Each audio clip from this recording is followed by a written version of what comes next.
ദേശീയപാത വികസനത്തിന്റെ പേരിൽ ക്ഷേത്രഭൂമി കയ്യേറാൻ സർക്കാർ നീക്കം.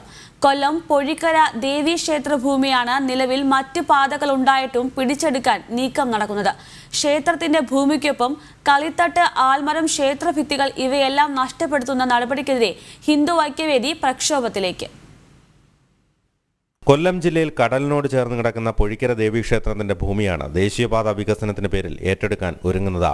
ദേവസ്വം ബോർഡിന്റെ കീഴിലുള്ള ക്ഷേത്രത്തിന്റെ മുൻഭാഗത്തു നിന്നും ഇടതുവശം ചേർന്നെടുത്താൽ കളിത്തട്ട്, ആൽമരം, സ്റ്റേജ്, ഒപ്പം ക്ഷേത്രമതിൽ ഉൾപ്പെടെ ദേശീയപാതയുടെ ഭാഗമാകും. സമാന്തരമായി നിരവധി പാതകൾ ഉണ്ടെങ്കിലും ക്ഷേത്രഭൂമി തന്നെ ഏറ്റെടുക്കുന്നതിൽ ദുരൂഹതയുണ്ടെന്ന് ഹിന്ദു ഐക്യവേദി ഭാരവാഹികൾ പറഞ്ഞു. രണ്ട് അലൈൻമെന്റ് നേരത്തെ സർക്കാർ ഒരു 10 വർഷത്തിന് മുമ്പ് എടുത്തിട്ടുണ്ടായിരുന്നു. അത് തൊട്ടപ്പുറത്ത് തന്നെയുള്ള 2 സ്ഥലങ്ങളാണ്. ഇവിടെ തൊട്ടടുത്തൊരു ചീപ്പ് പാലം എന്ന് പറയുന്നൊരു പാലമുണ്ട്. ആ പാലത്തിന് സമാന്തരമായിട്ട് തൊട്ടിപ്പുറത്ത് വശത്ത് നിന്നും നേരത്തെ ഒരു അലൈൻമെന്റ് സർക്കാർ സ്ഥലം കണ്ടെത്തിയിട്ടുണ്ടായിരുന്നു. അതൊരു സ്വകാര്യ വ്യക്തിയുടേതായതുകൊണ്ട് രാഷ്ട്രീയ പ്രേരണ ഉപയോഗിച്ചുകൊണ്ട് അത് മാറി രണ്ടാമത് ഈ ക്ഷേത്രത്തിൻ്റെ തൊട്ട് വടക്ക് ഭാഗത്തുള്ള സ്ഥലത്ത് തന്നെ വീണ്ടും മറ്റൊരു സ്ഥലം കണ്ടെത്തുകയുണ്ടായി. അവിടെയും സ്വകാര്യ വ്യക്തികളുടെയും രാഷ്ട്രീയ ആൾക്കാരുടെയും പ്രേരണ മൂലം അതും ഒഴിവാക്കിയിട്ടാണ്, ആരും ചോദിക്കില്ല എന്നുള്ള ധൈര്യത്തോടു കൂടി, ധാർഷ്ട്യത്തോടു കൂടിയിട്ടാണ് നമ്മുടെ ഈ ക്ഷേത്രത്തിൻ്റെ ഭൂമി കയ്യേറിക്കൊണ്ട് ഈ തീരദേശ വികസനം എന്ന പേരിൽ അവർ നമ്മുടെ ഭൂമി കയ്യേറാൻ ശ്രമിക്കുന്നത്. ക്ഷേത്രഭൂമി ഏറ്റെടുക്കാനുള്ള നീക്കത്തിൽ പ്രതിഷേധം ശക്തമാവുകയാണ്.